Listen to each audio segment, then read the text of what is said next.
नमस्कार. 9:30च्या बातमीपत्रात मी दीपाली केळकर आपलं स्वागत करते. सुरुवातीला एक नजर ठळक बातम्यांवर.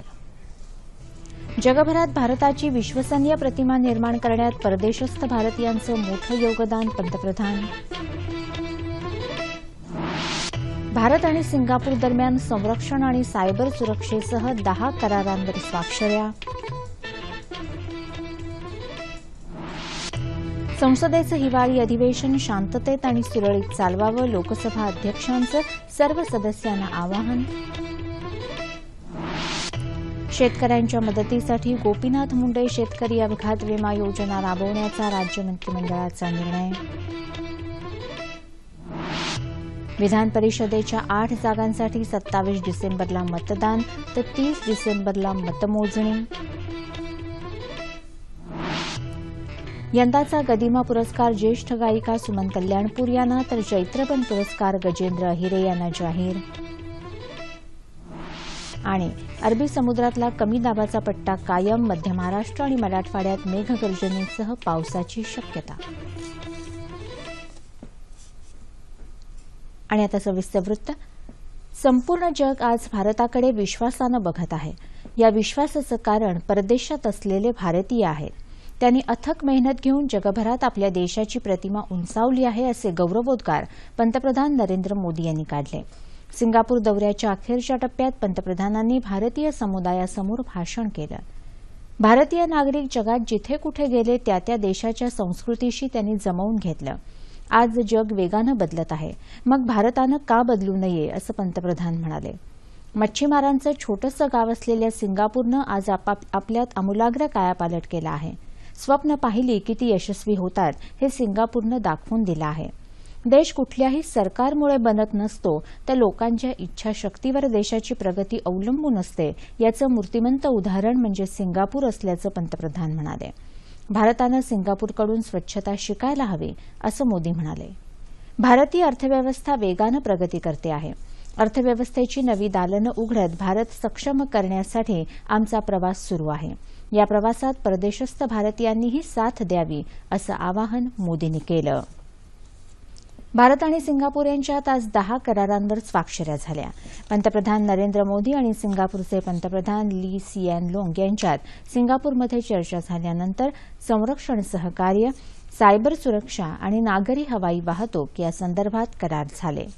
परदेशी गुंतवणूकदारांना आकर्षित करण्यासाठी आणखी आर्थिक सुधारणा केल्या जातील अशी ग्वाही पंतप्रधान नरेंद्र मोदी यांनी आज आपल्या सिंगापूर दौऱ्याच्या दुसऱ्या दिवशी दिली. 2016मध्ये वस्तू आणि सेवा कर लागू होईल असं आश्वासनही त्यांनी दिलं.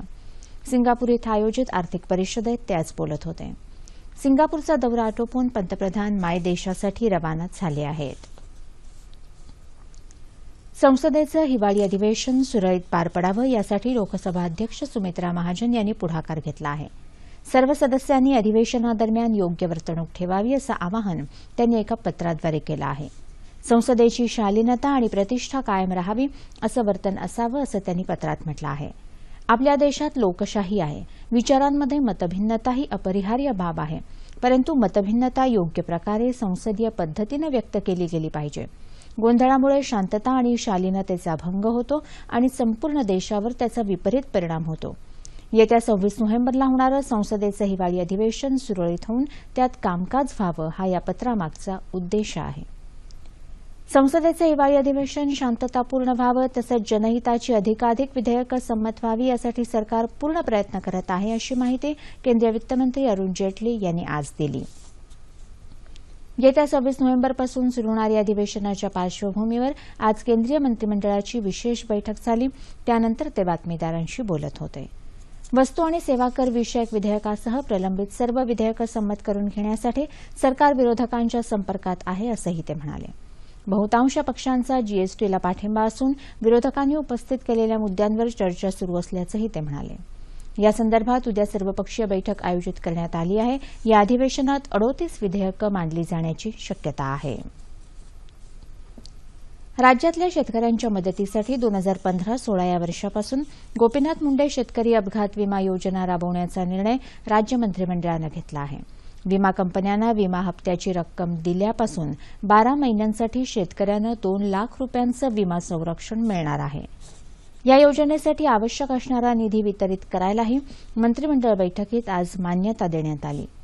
स्वच्छ महाराष्ट्र अभियानासाठी स्वच्छ कोश स्थापन करण्याला आज मंत्रिमंडळाच्या बैठकीत मंजुरी देण्यात आली. ठाणे जिल्ह्याच्या विभाजनानंतर ठाणे आणि पालघर जिल्ह्यातील जिल्हानिहाय संवर्गातील गट क आणि गट ड मधील सरळ सेवा भरतीसाठी आदिवासी आरक्षणाची फेररचना करण्याचा निर्णयही मंत्रिमंडळ बैठकीत घेण्यात आला.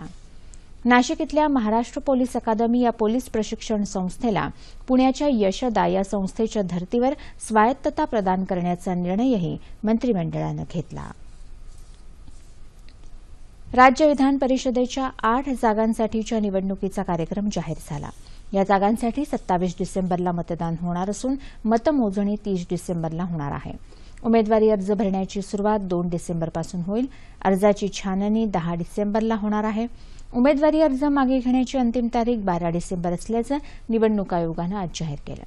विधान परिषदेतले आमदार भाई जगताप, रामदास कदम, दीपक साळुंखे, महादेव महाडिक, अमरीश पटेल, गोपीकिशन बजोरिया, अरुणकाका जगताप आणि राजेंद्र मुळक या 8 जणांचा कार्यकाळ 1 जानेवारीला संपणार आहे. त्यांच्या रिक्त जागांसाठी निवडणूक होईल. आत्महत्या केलेल्या शेतकऱ्यांच्या कुटुंबियांना मनरेगा अंतर्गत जॉब कार्ड देणार असल्याची माहिती रोजगार हमी योजना मंत्री पंकजा मुंडे यांनी दिली. मनरेगा अंतर्गत महाराष्ट्र, मध्य प्रदेश आणि राजस्थानमधल्या वरिष्ठ अधिकारी आणि तज्ज्ञांची 1 दिवसीय कार्यशाळा काल आयोजित करण्यात आली होती. त्यावेळी त्या बोलत होत्या.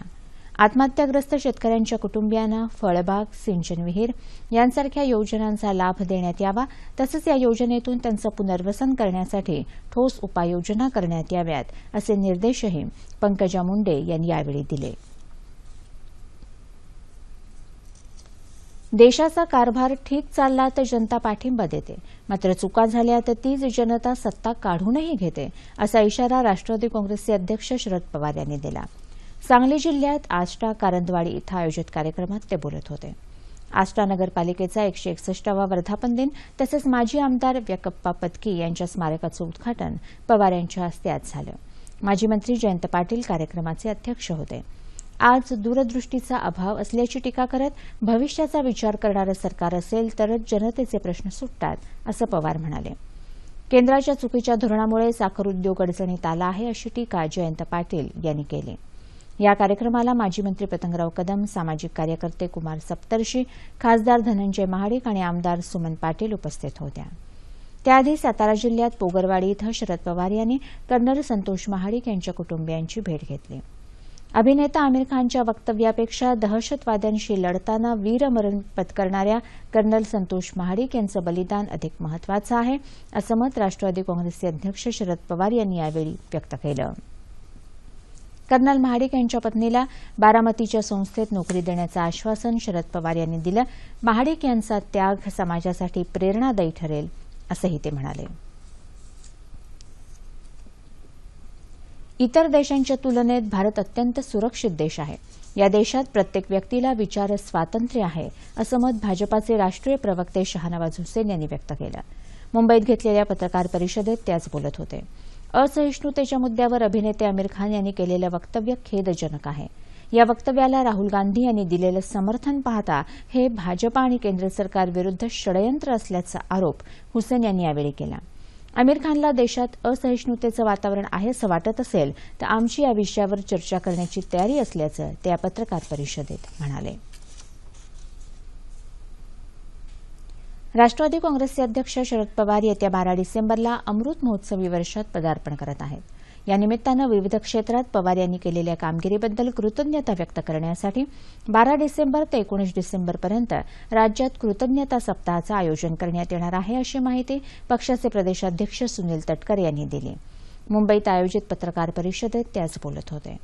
या सप्ताहादरम्यान जिल्हा आणि तालुका स्तरावर रक्तदान शिबिर, मुलामुलींची सायकल स्पर्धा तसंच विविध क्षेत्रात उल्लेखनीय कार्य करणाऱ्या 75 वर्षांवरील मान्यवरांचा यावेळी सत्कार केला जाईल, अशी माहिती तटकरे यांनी दिली. गदिमा प्रतिष्ठानतर्फे देण्यात येणारा यंदाचा गदिमा पुरस्कार ज्येष्ठ गायिका सुमन कल्याणपूर यांना जाहीर झाला आहे. 21,000 रुपये, सन्मानपत्र आणि सन्मानचिन्ह असे या पुरस्काराचं स्वरूप आहे. प्रतिष्ठानतर्फे देण्यात येणाऱ्या चैत्रबन पुरस्कारानं यंदा चित्रपट दिग्दर्शक गजेंद्र अहिरे यांना गौरवण्यात येणार आहे. 5,000 रुपये, सन्मानपत्र आणि सन्मानचिन्ह असे या पुरस्काराचं स्वरूप आहे. 3 वर्षांपासून प्रतिष्ठाननं सुरू केलेला विद्या प्रज्ञा पुरस्कार यंदा गायिका बेला शेंडे यांना जाहीर झाला आहे. प्रतिष्ठानच्या गृहिणी सखी सचिव पुरस्कारासाठी वसुंधरा नरेंद्र जाधव यांची निवड झाली आहे. अकोल्यातल्या मंगलसिंग पाकळ या शालांत परीक्षेत मराठी विषयात 100 पैकी 100 गुण मिळवणाऱ्या विद्यार्थ्याला गदिमा पारितोषिक देण्यात येणार आहे. येत्या 14 डिसेंबरला गदिमांच्या 38व्या स्मृतिदिनी पुण्यात एका कार्यक्रमात हे पुरस्कार देण्यात येतील. शेतकऱ्यांना 8 दिवसात एफआरपीप्रमाणे ऊस दर मिळाला नाही तर कोल्हापुरात चक्काजाम आंदोलन करण्याचा इशारा शिवसेनेनं दिला आहे. ऊस गाळप केल्यानंतर 14 दिवसांच्या आत एफआरपीची रक्कम शेतकऱ्यांच्या बँक खात्यावर जमा करणं कायद्यानुसार बंधनकारक आहे. मात्र यंदाचा गळीत हंगाम सुरू होऊन महिना झाला तरीही कोल्हापूर जिल्ह्यातल्या शेतकऱ्यांना एफआरपीप्रमाणे ऊस दर मिळालेला नाही. तसंच काही कारखान्यांनी गेल्या वर्षीच्या गळीत हंगामातली रक्कम दिलेली नाही. अशा साखर कारखान्यांवर कारवाई करण्याची मागणी शिवसेनेच्या शिष्टमंडळानं आज साखर सहसंचालकांकडे केली.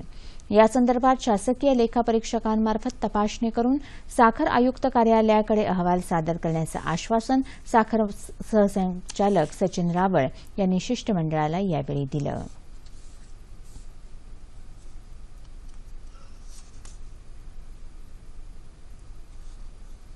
डॉ. दाभोलकर, पानसरे आणि कलबुर्गींच्या हत्येचा निषेध करणारा निर्धार मोर्चा आज कोल्हापूर इथं पोहोचला.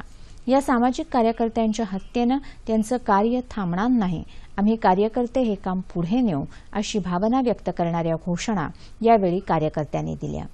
या हुतात्म्यांचं परिवर्तनाचं अपूर्ण काम पूर्ण करण्याची शपथ घेऊन प्रतिगामी प्रवृत्तीच्या विरोधात लढण्याचा निर्धार कार्यकर्त्यांनी व्यक्त केला. सामाजिक अत्याचार प्रतिबंधक चळवळ आणि जातीमुक्ती आंदोलनानं ही यात्रा काढली आहे. कॉम्रेड पानसरे यांच्यासाठी आयोजित निर्धार सभेत विविध पुरोगामी संघटनांचे नेते उपस्थित होते. देशातली राजकीय आणि धार्मिक धोरणं बदलत असल्याचा सूर यावेळी कम्युनिस्ट नेत्यांनी भाषणातून व्यक्त केला. रायगड जिल्ह्यासह कोकणात गेल्या 3-4 दिवसात पडलेल्या अवकाळी पावसानं भात शेतीचं मोठं नुकसान झालं आहे. भात पीक कापणीच्या शेवटच्या टप्प्यात असताना पाऊस झाल्यानं भात पिकाला फटका बसला आहे.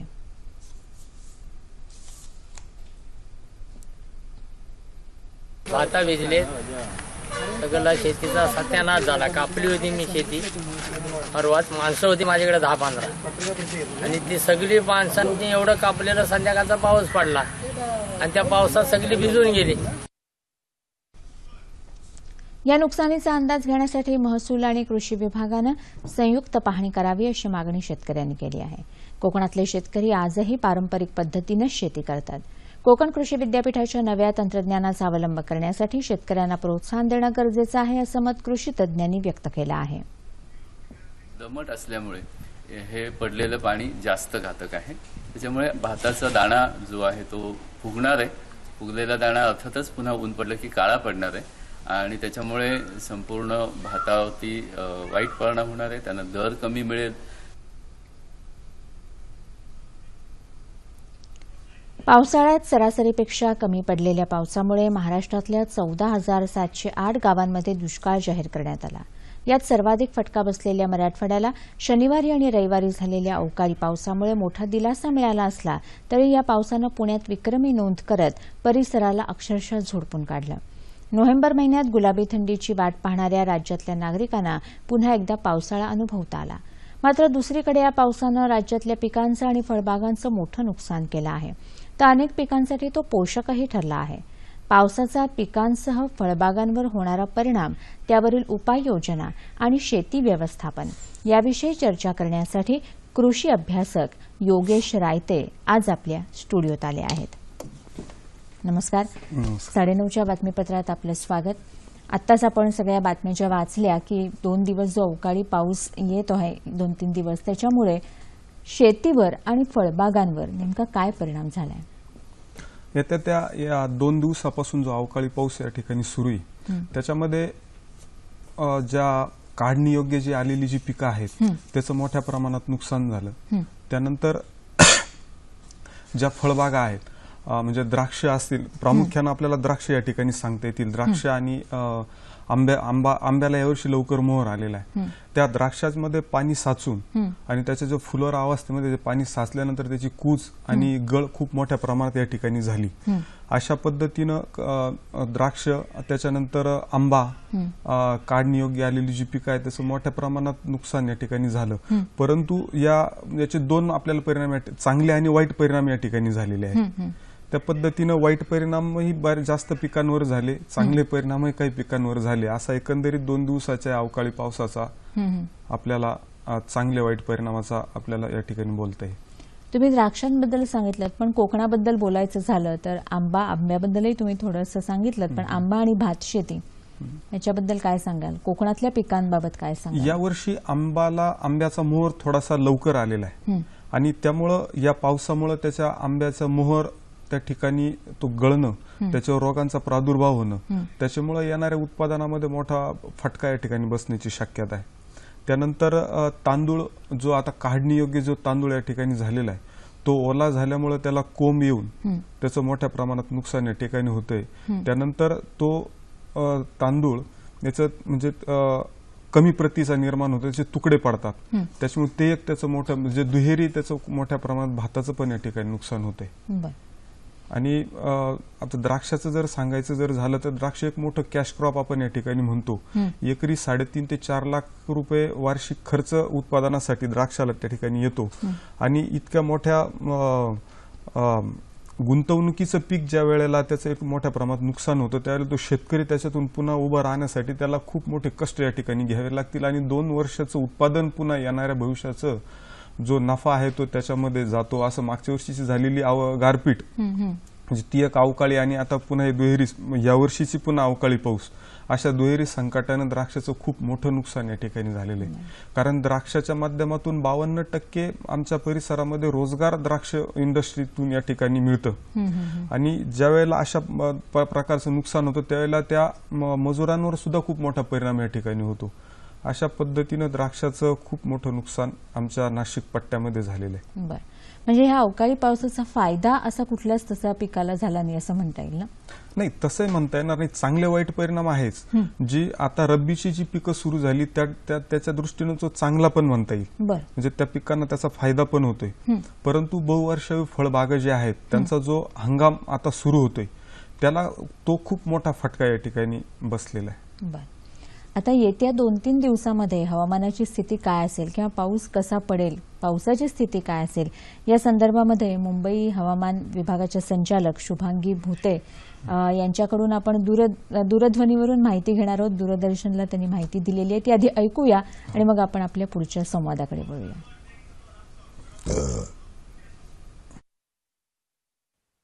आता आपण जी परिस्थिती बघतोय ढगाळ वातावरणाची, याच्यामध्ये असं आहे की अरेबियन सी मध्ये एक द्रोणीय भाग तयार झालेला आहे, म्हणजे कमी दाबाचं क्षेत्र तयार झालंय आणि हे कमी दाबाच्या क्षेत्रापासून एक द्रोणीय भाग तयार झालाय वाऱ्यांचा आणि तो द्रोणीय भाग मध्य महाराष्ट्रापासून तर कोकणापर्यंत आहे आणि त्याच्या अनुषंगामुळे आपल्याला ढगाळ वातावरण दिसतंय आणि काही ठिकाणी आपल्याला पावसाची शक्यता दिसते. आता तुम्ही बघाल तर कोकणामध्ये बऱ्याच ठिकाणी पाऊस पडतोय आणि मध्य महाराष्ट्रामध्ये सुद्धा पाऊस पडण्याची शक्यता आहे. यासोबतच आजचे 1-2 दिवसामध्ये नॉर्थ कोकणामध्ये ढगाळ वातावरण राहील, तर मध्य महाराष्ट्रामध्ये आणि साऊथ मध्य महाराष्ट्रामध्ये बऱ्याच ठिकाणी पाऊस पडण्याची शक्यता आहे. हे 1 ते 2 दिवस असंच परिस्थिती राहण्याची शक्यता आहे आणि त्याच्यामुळे पिकांचं थोडंसं नुकसान होण्याची जास्त शक्यता वर्तवली जाते आहे. साधारणतः ज्या ठिकाणी म्हणजे नॉर्थ मध्य महाराष्ट्रामध्ये नंदुरबार, बीड, नाशिक या क्षेत्रांमध्ये जनरली होत असते आणि साऊथ मध्य महाराष्ट्रामध्ये काही आश्चर्य ठिकाणी होत असते. तेव्हा सगळ्यांनी शेतकरी बांधवांना विनंती आहे की त्यांनी त्यांच्या पिकाचे संरक्षण करावे. शुभांगी भुते मॅडम यांचे आभार मानूया. त्यांनी जसं सांगितलं की पाऊस पडण्याची शक्यता आहे, गारपीट होण्याची शक्यता आहे, पण ह्या पावसामुळे भूजल पातळीत वाढ होईल का, काय वाटतं? नाही, खरं तर हा जो अवकाळी जो पाऊस आहे तो ज्या ठिकाणी मोठ्या प्रमाणात त्या ठिकाणी होईल त्या ठिकाणी निश्चित भूजल पातळीमध्ये वाढ होईल. परंतु हा जो पाऊस आहे, आपण आताही संपूर्ण महाराष्ट्राचा एक आपण जर आढावा जर घेतला तर बऱ्याच ठिकाणी फक्त नुकसान होईल याच पद्धतीने तो पाऊस, म्हणजे थोड्या प्रमाणात पाऊस झाला आणि त्याच्यातून पिकांना नुकसानच जास्त झालेले असं एकंदरीत आपल्याला दिसतं. त्याच्यामुळे जर ज्या ठिकाणी पुण्यासारख्या ठिकाणी पाऊस भरपूर ज्या ठिकाणी झाला त्या ठिकाणी निश्चित भूजल पातळी वाढण्यास मदत होईल. परंतु 2-5 सेंटीमीटर 5-10 सेंटीमीटर पाऊस ज्या ठिकाणी होईल त्या ठिकाणी तितकासा परिणाम आपल्याला या ठिकाणी दिसून येणार नाही. बरं, आणि रब्बी पिकांबद्दल आणखीन काय सांगू शकाल? फायदे तोटे दोन्ही रब्बी पिकांच्या रब्बी संदर्भात. पिकांमध्ये आता कांदा, हरभरा, गहू या पिकांना खऱ्या अर्थानं याचा बऱ्यापैकी फायदा पण होणार आहे. आणि तोटा जर म्हटलं तर याच्यामुळे जो वातावरणामध्ये जे बदल घडून येतात त्याचा त्या म्हणजे विविध रोगांचा दुष्परिणाम त्या पिकांवर या ठिकाणी होतो आणि त्याचाही तो तितकाच फटका पण त्या ठिकाणी बसतो. म्हणजे जितका फायदा आहे तितका कदाचित तोटा पण या ठिकाणी होतोय. आता सरकारी धान्य उत्पादन आहे त्याच्यामध्ये घट होईल असा एक अंदाज वर्तवला जातोय, त्याच्याबद्दल काय सांगू शकाल? नाही, त्याच्याबद्दल निश्चितपणाने आज सांगता येणार नाही, कारण खरीपाचा जो हंगाम आता सुरू झालेला आहे त्याच्यामुळं अजून त्याच्या भविष्यामध्ये त्याचे चांगले वाईट परिणाम अजून दिसायचे, ते पीक आपल्या हातात यायची. अजून या मध्यंतरीच्या कालामध्ये अजून अवकाळी पावसाचं काय काय परत जर गारपीट आणि पुन्हा जर पावसाची जर शक्यता वर्तवली जाते त्यानुसार जर पुन्हा जर ते संकट जर ओढावलं तर निश्चितपणानं त्याचे वाईट परिणाम या ठिकाणी दिसतील. पण तसं होऊ नये अशी आपण एक अपेक्षा या ठिकाणी करूया. आता दुष्काळी भागाची पाहणी केंद्रीय पथकाने नुकतीच केली 2 दिवसापूर्वीच, तर त्याचा लाभ शेतकऱ्यांना कसा काय होईल, त्यांनी तो कसा करून घ्यावा? हो, केंद्रीय पथकाने जे गेल्या 2 दिवसामध्ये महाराष्ट्रामध्ये जो ती पाहणी दौरे या ठिकाणी आयोजित केले, पण त्या पाहणी दरम्यान जे काही निष्कर्ष किंवा जी धोरणं शेतकऱ्यांच्या हिताच्या दृष्टीने समोर यायला पाहिजे त्याला बराचसा काळ या ठिकाणी जातो. परंतु आपण सगळ्या सकारात्मकच्या दृष्टीने जर पाहिलं तर चांगली धोरणं आणि त्या शेतकऱ्यांच्या दृष्टीनं जो त्यांना काही मदतीच्या दृष्टीनं जी काही पावलं उचलली जात आहेत ती निश्चितच आशादायक अशी आहेत. परंतु तिची जी ठोस धोरणांची अंमलबजावणी लवकरात लवकर जर होणं या ठिकाणी गरजेचं आहे, कारण ते पिकाचं नुकसान झाल्यानंतर बराचसा काळ त्या ठिकाणी लोटला जातो आणि त्यानंतर जी मदत मिळते त्याच्यामध्ये सुधारणा होणं आवश्यक आहे. अंमलबजावणी त्वरित जर झाली तर शेतकऱ्यांना त्याचा उपयोग होईल, म्हणजे पुढील पिकासाठी किंवा याच्यासाठी त्याला त्याची मदत होऊन तो पुन्हा नव्याने उभा राहू शकतो. त्या दृष्टीनं चांगल्या पद्धतीनं त्याची केंद्रीय पथकाकडून त्या शेतकऱ्यांच्या मदती संदर्भानं नियोजन होणं गरजेचं आहे. शासन स्तरावर योग्य नियोजन होणं खूप गरजेचं आहे. आता पुढच्या 2 दिवसात पण पाऊस पडेल, गारपीट होईल असा अंदाज जो हवामान खात्याने वर्तवलेला आहे, तर शेतकऱ्यांनी आता काय उपाययोजना करायला हव्यात किंवा एकंदरीतच नैसर्गिक आपत्तीला सामोरं जाताना शेतकऱ्यांनी काय खबरदारी घ्यायला हवी आणि काय करायला हवं? कारण निसर्गापुढे आपण काहीच करू शकत नाही. त्या संदर्भात काय मार्गदर्शन तुम्ही कराल? आता या अवकाळी पावसाचं आपण गेल्या 4-5 वर्षापासून जर पाहिलं म्हणजे 2009ला एक मोठा अवकाळी पाऊस आमच्या नाशिक उत्तर महाराष्ट्रामध्ये झाला.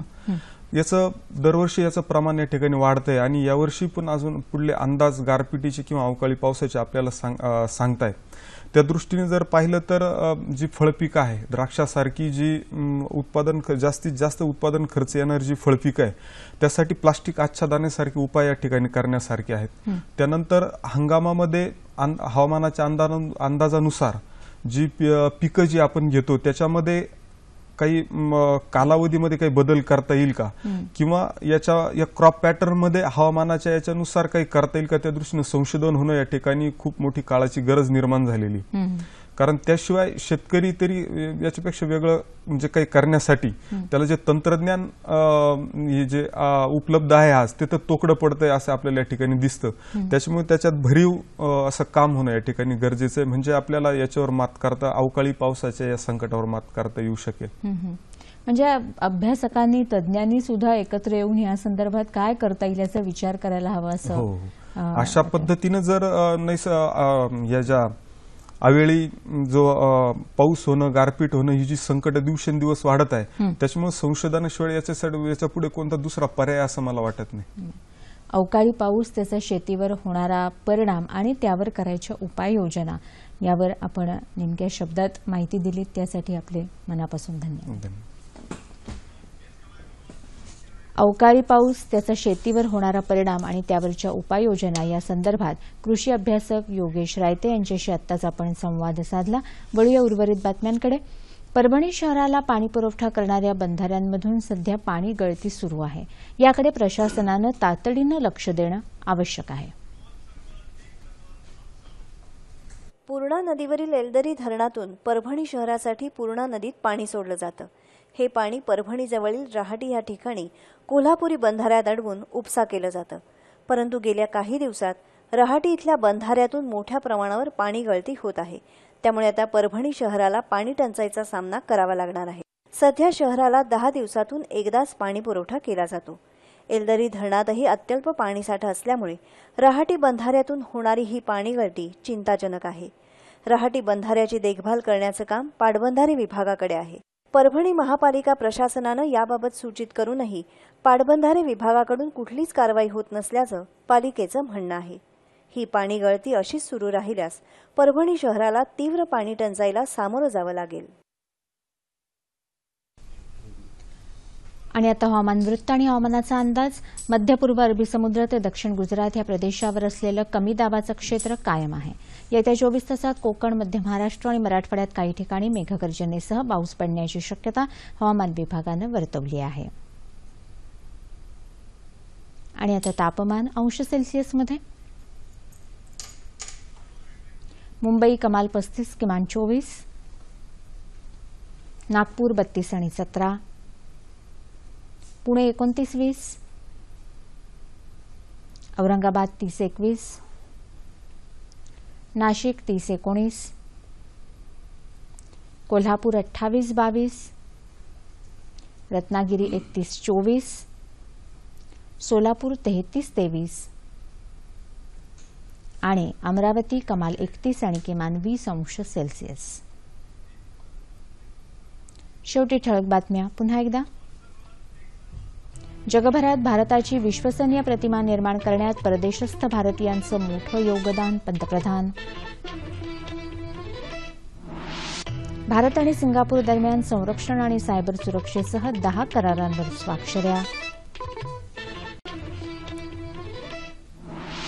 संसदेचं हिवाळी अधिवेशन शांततेत आणि सुरळीत चालवावं, लोकसभा अध्यक्षांचं सर्व सदस्यांना आवाहन. शेतकऱ्यांच्या मदतीसाठी गोपीनाथ मुंडे शेतकरी अपघात विमा योजना राबवण्याचा राज्य मंत्रिमंडळाचा निर्णय.